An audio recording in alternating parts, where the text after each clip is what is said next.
Hello, piano students. This is Dr. Ajero at Stephen F. Austin State University, and this is a demonstration video of how to play the C major scale at the piano. I'm going to organize this video in a couple of ways here in different sections.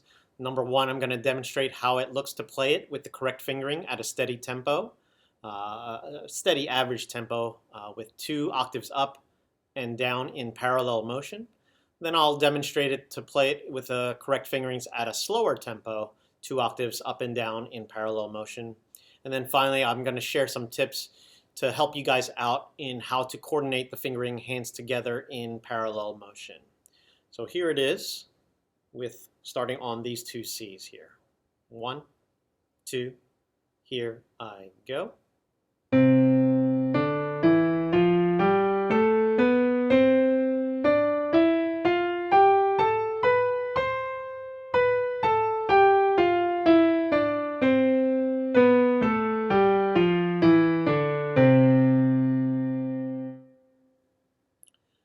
Now I'll demonstrate it at a slower tempo. 1, 2, here we go.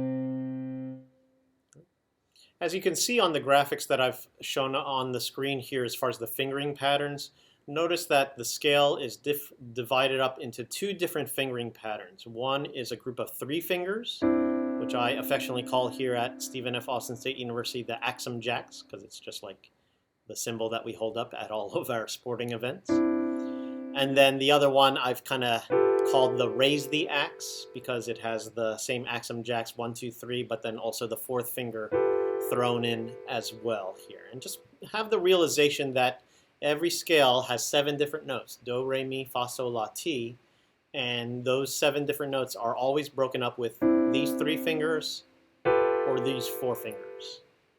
And we do the same thing in the 2nd octave. And the only time that we use our pinky, our 5th finger, is either at the top of the scale if we're doing it in the right hand, or at the bottom of the scale if we're doing it in the left hand. Okay? In the left hand, we start off with the 5, and then we do the 4, 3, 2, 1. That's the Raise the Axe. And then we do the 3, 2, 1, and then the 4, 3, 2, 1, and then the 3, 2, 1. Okay? So, of course, hopefully you're good at that, doing it hands separately. But when putting it hands together, sometimes it's tricky to keep track of them here. So here's a couple tips here. Did you notice that the 3rd fingers, wiggle your 3rd fingers, the finger number 3s always play together at the same time, specifically on the 3rd notes of the scale. In this case, it's E, and also on the 6th scale degrees.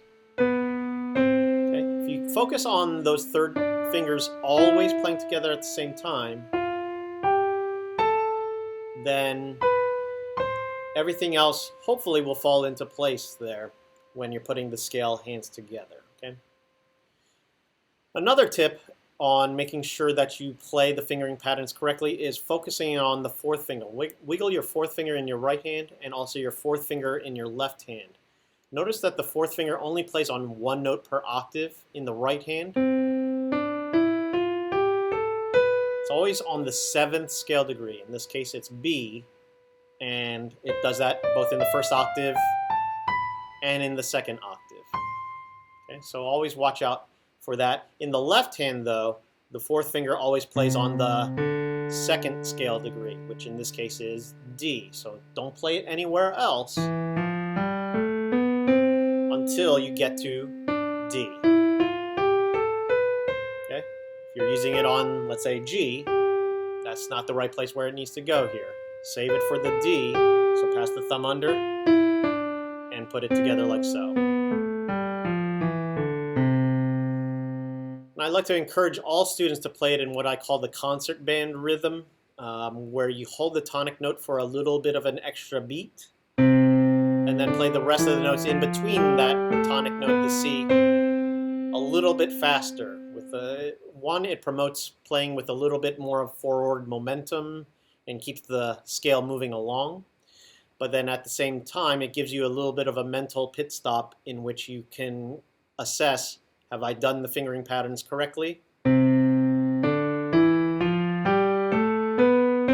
If you don't end up with your thumbs on that first octave, on the Cs after that first octave, then you know you did something wrong and need to go back and do it all over again here. There's no use on going on to the second octave if you end up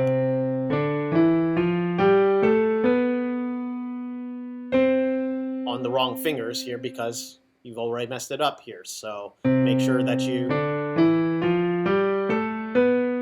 end up on the Cs with the two thumbs here. And if you're good to go, then it gives you an opportunity to prepare your left hand to cross over with the fourth finger. Okay. And speaking of crossing over or under the thumb, you're always going to cross over your thumb with either your third finger or your fourth finger. You'll never cross over with your second finger, and of course you'll never cross over with your fifth finger because you're only using them at the top and bottom of the scale. So keep those particular facts in mind when you're practicing the C major scale. And the good news is if you can get the coordination down on the C major scale,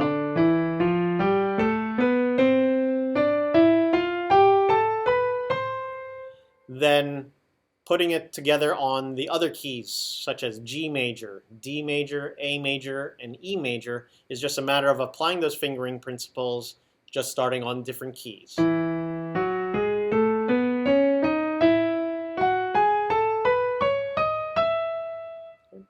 So hopefully you found that video helpful, and if you have any questions, don't hesitate to email me at ajeromp@sfasu.edu, and keep up your practice. Thanks.